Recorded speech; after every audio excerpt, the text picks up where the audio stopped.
नमस्कार, SKS news के खबरें फटाफट में मैं तरुण सक्सेना आपका हार्दिक स्वागत करता हूं। आइए नजर डालते हैं उन खबरों पर जो रही आज दिन भर सुर्खियों में।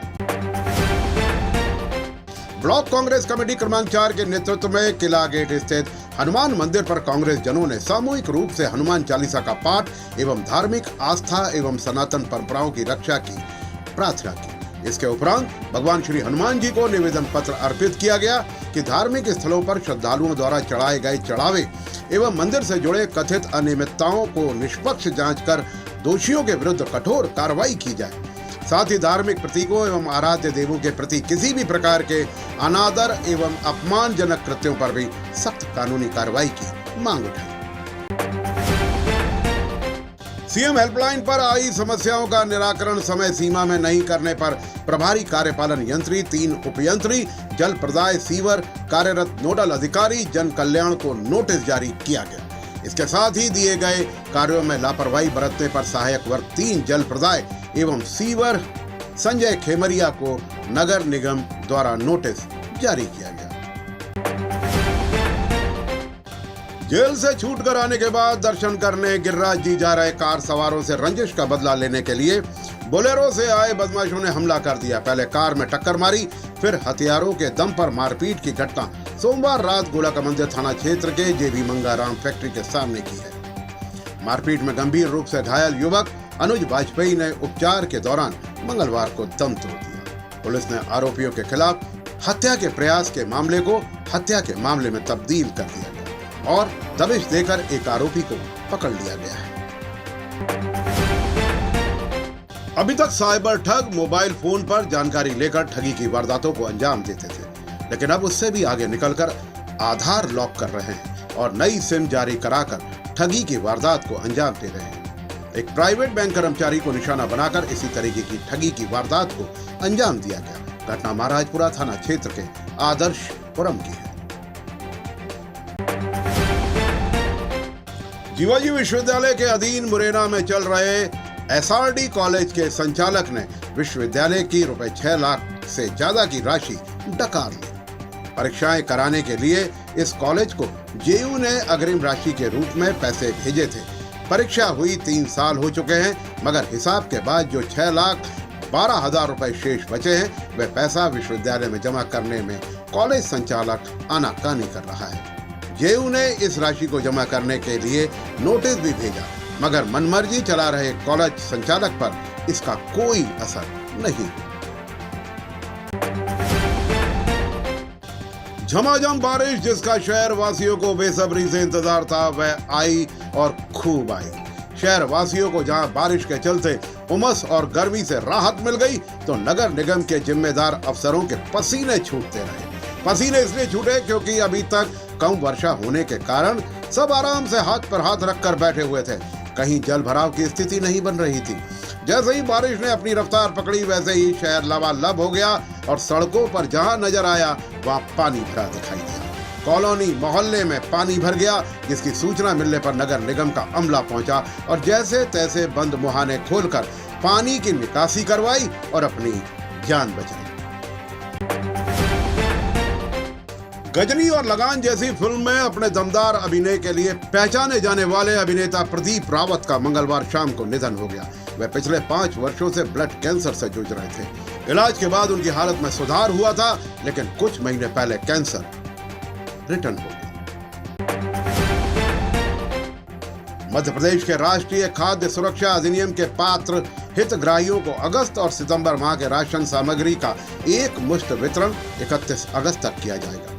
खाद्य मंत्री गोविंद सिंह राजपूत ने विभागीय अधिकारियों को निर्देश दिए हैं कि दोनों माह की राशन सामग्री को 100% उठाकर 15 अगस्त तक पूर्ण कर उचित मूल्य की दुकानों में सुरक्षित भंडारण सुनिश्चित किया जाए, ताकि किसी भी हितग्राही को राशन प्राप्त करने में परेशानी का सामना न करना पड़े।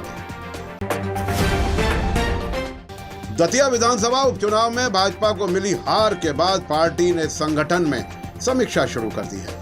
मंगलवार को मुख्यमंत्री डॉक्टर मोहन यादव के भोपाल स्थित आवास पर समीक्षा बैठक हुई, जिसमें प्रदेश अध्यक्ष हेमंत खंडेलवाल, चुनावी प्रभारी मंत्री और संगठन के वरिष्ठ पदाधिकारी शामिल हुए।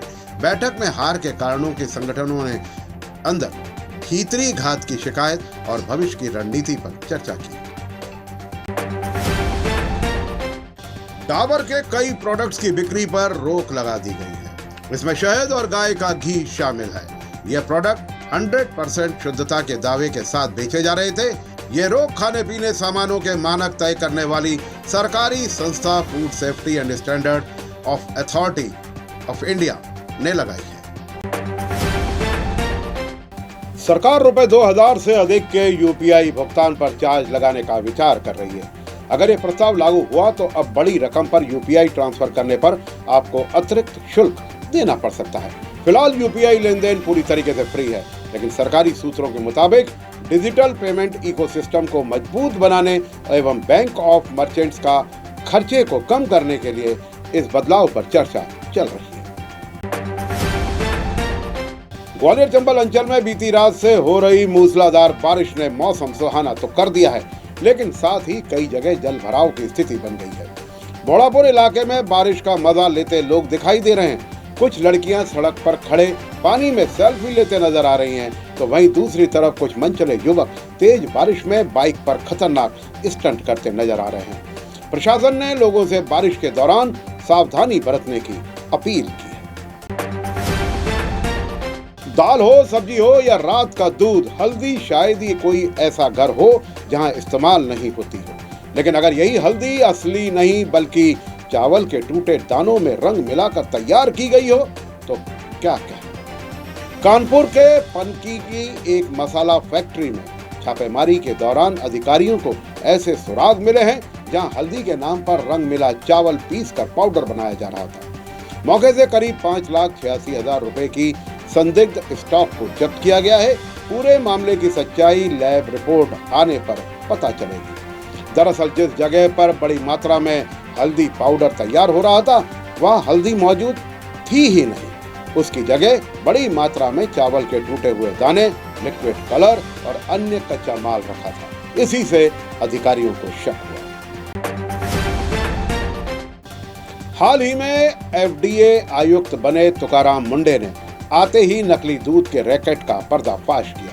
उनका एक ही मंत्र है, जनता के स्वास्थ्य से खिलवाड़ बर्दाश्त नहीं। 21 वर्षों की नौकरी में 25 बार तबादला झेलने के बाद भी आज महाराष्ट्र कैडर के 2005 बेंच के तेज तर्रार अधिकारी तुकाराम मुंडे हाल ही में खाद्य एवं औषधि प्रशासन के आयुक्त बने हैं। पदभार संभालते ही उन्होंने पूरे महाराष्ट्र में मिलावटखोरों के खिलाफ जंग छेड़ दी। भारतीय पुरुष क्रिकेट टीम मंगलवार को श्रीलंका के खिलाफ 2 मैचों की टेस्ट सीरीज खेलने के लिए रवाना हो गई। सीरीज की शुरुआत 15 अगस्त को गाले में होगी। सीरीज के पहले मैच से पूर्व भारत टेस्ट की तैयारी के लिए कोलंबो में श्रीलंका एकादश के खिलाफ 3 दिवसीय अभ्यास मैच खेलेगा। शुभमन गिल 9 साल से अधिक समय से श्रीलंका के पहले टेस्ट दौरे पर भारतीय टीम की कप्तानी करेंगे। हालांकि मेहमान टीमों को जसप्रीत बुमराह की सेवाएं नहीं मिल पाएंगी। भारत सरकार मार्क जुकरबर्ग के नेतृत्व वाली मेटा की टीम से प्रधानमंत्री नरेंद्र मोदी समेत देश की प्रमुख हस्तियों के इंस्टाग्राम, फेसबुक खातों पर भारत में लागू की गई सेंसरशिप पर सख्त सवाल जवाब करेगी। मेटा की टीम बुधवार और बृहस्पतिवार को नई दिल्ली में केंद्र सरकार के सूचना एवं संचार मंत्रालय के अधिकारियों से मुलाकात करेगी। ईरान ने अमेरिका को धमकी दी है। ईरान ने कहा है कि अगर हॉर्मूज में तय रूट को बदलने की अगर अमेरिका ने कोशिश की तो अमेरिकी युद्धपोत उड़ा दिए जाएंगे। सीनियर सैन्य सलाहकार के साथ ही ये भी कहा गया है कि हॉर्मूज में किसी भी तरीके की कोई दखलंदाजी बर्दाश्त नहीं की जाएगी। ईरान को अमेरिका के नाकेबंदी किसी भी कीमत पर स्वीकार नहीं है।